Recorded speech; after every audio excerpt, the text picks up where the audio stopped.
Labadiena, gerbiami visaginiečiai. Žinot, kartais situacija susiklosto taip, kad reikia tiesiog aiškinti, dar kartą aiškinti, ypač tiems, kurie greičiausiai viską žino. Turiu omeny mūsų tarybos narius.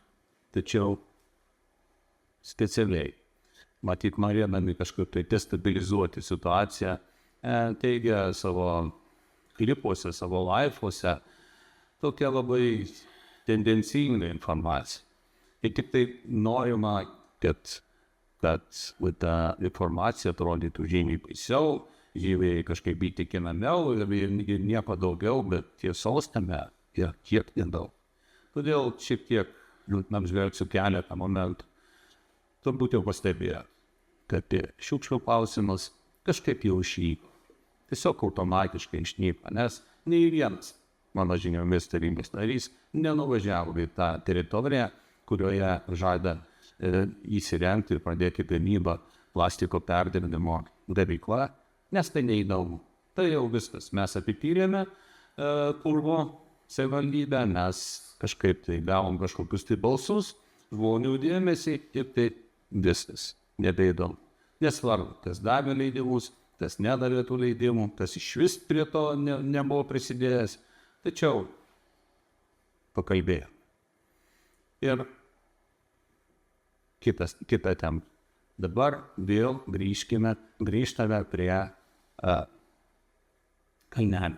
Prie kalnelio, kurio matot dabar. Voveraitės ten miega, ežiukai, nežinau, kažką tai daro ir taip toliau.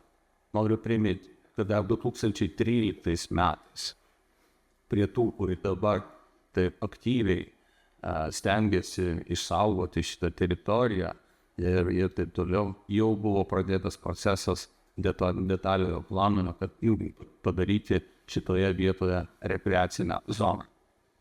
Tiesiog primenu, kad tie patys, kurie dabar taip gražiai gina, kad jokių būdų čia jokius gruntas nebūtų atvežtas, atvežė, susimokėjo didelius pinigus, atvežė į statybos aikštelę, žinodami, kad toje statybos aikštelėje bus statomi pramoniniai pastatai, kuriems netinkamas tokiam gruntas.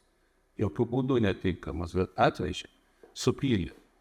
Po to jau kompanija, Dirsornių, turėjo tikrai daug investuoti, kad atgal iškasti tą gruntą, susadėliuoti. Ir dabar labai teisėtai reikalauja, kad tie, kurie atvežė, tai yra savivaldybė, jie tai turi ir patraukti.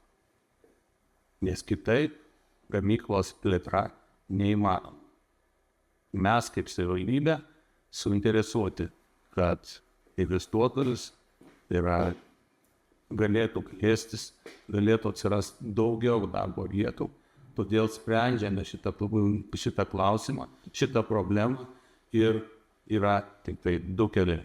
Arba vežam, susimokam už išvežimą pilnai ir vežam dvigubai netgi toliau atstumu į ten, kur galėtume šitą gruntą tiesiog išpilti, išlyginti. Susimokam didelius pinigus ir nieko už tai negaunam.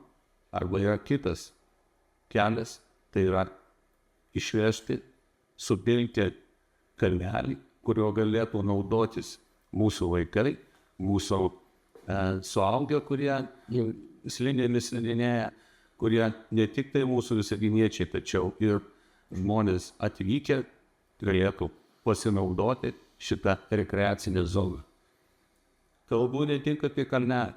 Šitoje zonoje yra numatyta ir vaikų žaidimo aikštelis, ir takeliai. Ir šita zona, kaip rekreacinė zona, yra numatyta, kad plėsis, kada mes turėsime visą mūsų Visagino ežero krantę įveiklintą, galės plėstis toliau parko zoną, galės vystytis ir jau dabar planuojame apie amfiteatrinę sceną, kurią mūsų chorai galėtų naudotis.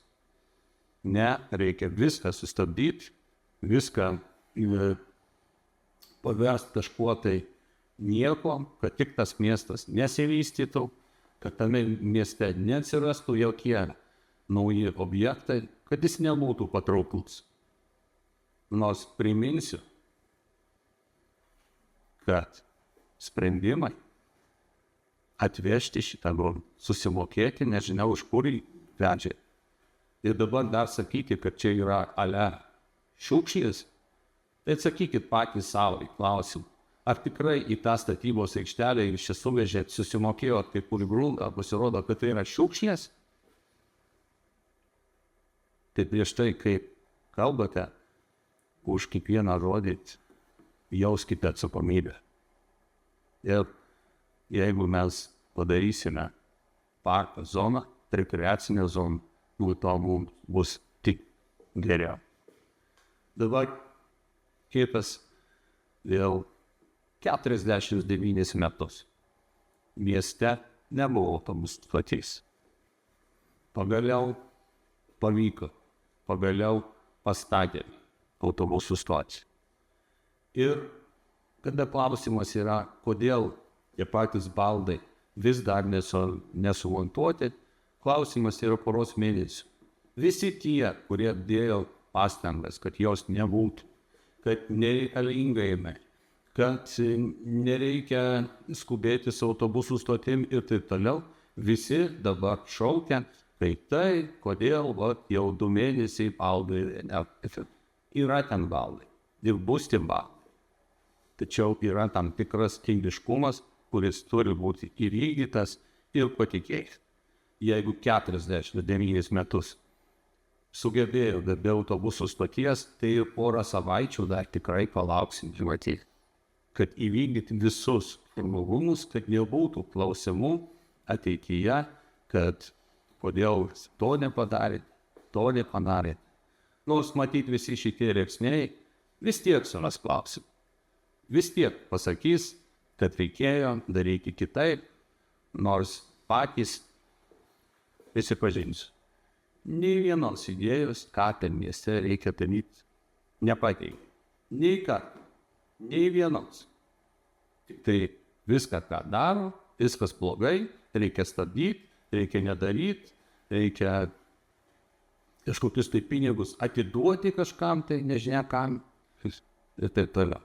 Taip kad kreipiuosi, gerbėmieji, kada kalbate, kada einate į viešumą, jauskite atsakomybę, ką sakote, dėl ko sakote ir kokie rezultatai laukia.